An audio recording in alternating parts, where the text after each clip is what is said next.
Veronica ఈ సినిమాకి అతి భయంకరమైన సినిమా అని నెట్‌ఫ్లిక్స్ దీనికి ఉపయోగించింది. అది నిజమో కాదో చూద్దాం. స్టోరీలోకి వెళ్తే వెరోనికా అనే 15 ఏళ్ల అమ్మాయి రీసెంట్‌గానే వాళ్ళ ఫాదర్ చనిపోయాడు.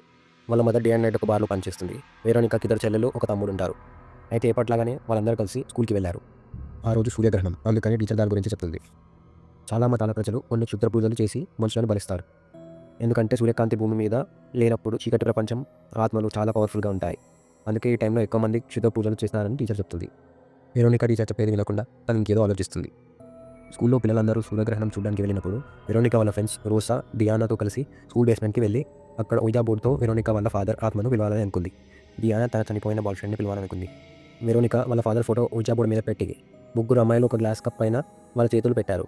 అప్పుడు ఆ కప్ అదంతట అదే అటు ఇటు జరుపుకుంటూ ఫుల్ వేడిగా అయిపోతుంది. ఆ వేడికి వాళ్ళిద్దరూ చేతులు తీసేస్తారు. కానీ వెరోనికా మాత్రం అలానే పెడుతుంది. గ్రహణం కాగానే ఆ కప్ పగిలిపోయి వెరోనికా ఫింగర్ కట్ అయ్యి తన బ్లడ్ ఆ బోర్డ్ పైన పడుతుంది. అప్పుడు ఆ ouija బోర్డ్ 2 ముక్కలుగా విరిగిపోతుంది. అలాగే అక్కడున్న పుస్తకం సగం కాలిపోతుంది. అప్పుడు వెరోనికా దయ్యంలో గట్టిగా అరిచి పడిపోతుంది. కట్ చేస్తే సీన్ స్కూల్ డాక్టర్ దగ్గర ఓపెన్ అవుతుంది. బాడీలో ఐరన్ తక్కువ పడిపోయిందని డాక్టర్ చెప్తుంది. వెరోనికా వాళ్ళ చెల్లిని తమ్ముడిని తీసుకొని ఇంటికి పోయేటప్పుడు స్కూల్లోని ఒక బ్లైండ్ టీచర్ వాళ్ళని చూస్తున్నట్టు గమనిస్తారు. కళ్ళు కనబడకపోయినా ఎందుకు వీళ్ళని చూస్తుందో మనకి తర్వాత తెలుస్తుంది. ఇంటికి వెళ్ళాక వెరోనికా తన ouija బోర్డ్‌ని బీరువా పైన పెడుతుంది. కానీ ఎన్నిసార్లు పెట్టినా అది వెంటనే కింద పడుతుంది. అప్పుడు దాన్ని మంచం కింద పెట్టి తినడానికి వెళ్తుంది. వెరోనికా తినాలని అనుకున్నా తినలేకపోతుంది. ఎవరో తన చేతిని పట్టుకొని ఆపుతున్నట్టు స్ట్రక్ అయిపోయింది. తన బాడీ మీద ఎవరో గోర్లతో గీకినట్టు కనిపిస్తుంది. ఆ రోజు వాళ్ళ తమ్ముడికి స్నానం చేపిస్తున్నప్పుడు తన రూమ్‌లో నుండి సౌండ్స్ వినపడి వాడిని అక్కడే వదిలేసి చెక్ చేయడానికి వెళ్తుంది. అప్పుడు వాళ్ళ తమ్ముడు బాగా అరుస్తాడు. తను వచ్చి చూస్తే ఎవరో వేడి నీళ్ళ ట్యాప్ ఆన్ చేసినట్టుంది. వాళ్ళ తమ్ముడి బాడీ కాలింది. తొందరగా వాడిని బయటకు తీసి బర్న్ ఆయిల్ రాసింది. ఆ రాత్రి వెరోనికాకి ఒక కల వస్తుంది. డీమన్ చేతులతో తనని పట్టుకొని లాగుతున్నట్లు వాళ్ళ ఫాదర్ కూడా ఆ నల్లని ఆకారంలో ఉంటాడు.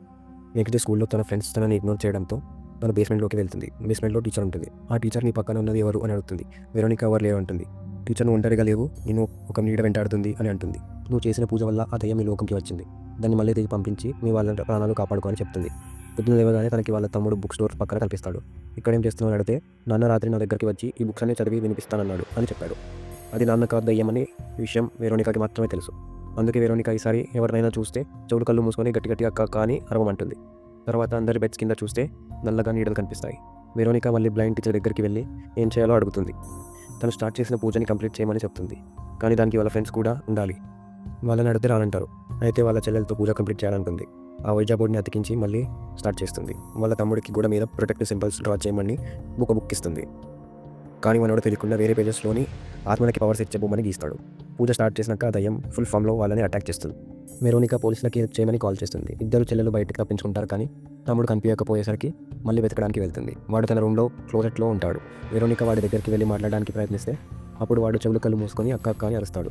అప్పుడు వెరోనికాకి అర్థమవుతుంది ఆ దయ్యం ఆమె లోపలనే ఉందని. వాళ్ళ తమ్ముడిని చెల్లని చంపాలని ట్రై చేసింది ఆమె, కాపాడింది ఆమెనే అని అర్థం చేసుకుంది. అప్పుడు వెరోనికా అద్దం ముక్కతో గొంతు కోసుకుపోయింది. అప్పుడు ఆ దయ్యం ఆమెని ఆపింది. అప్పుడే పోలీసులు లోపలికి వస్తారు. అక్కడ జరిగేది చూసి షాక్ అవుతారు. వెరోనికా గాల్లో ఎగురుతుంది. కానీ వాళ్ళకి ఆ దయ్యం కనబడట్లేదు. వాళ్ళు వెరోనికాని వాళ్ళ తమ్ముడిని బయటకు తీసుకొచ్చి వెరోనికాని అంబులెన్స్లో పంపారు. అక్కడ కింద పడున్న వెరోనికా ఫోటో కారడం స్టార్ట్ అవుతుంది. అండ్ వెరోనికా చనిపోయిందని పోలీస్కి కాల్ వస్తుంది. ఆ పోలీస్ రిపోర్ట్లో దీనికి కారణం ఒక దయ్యం అని రాస్తాడు. ఇది స్పెయిన్లో జరిగిన నిజమైన కథ. వీడియో నచ్చితే లైక్ చేయండి అండ్ సబ్స్క్రైబ్ చేయండి.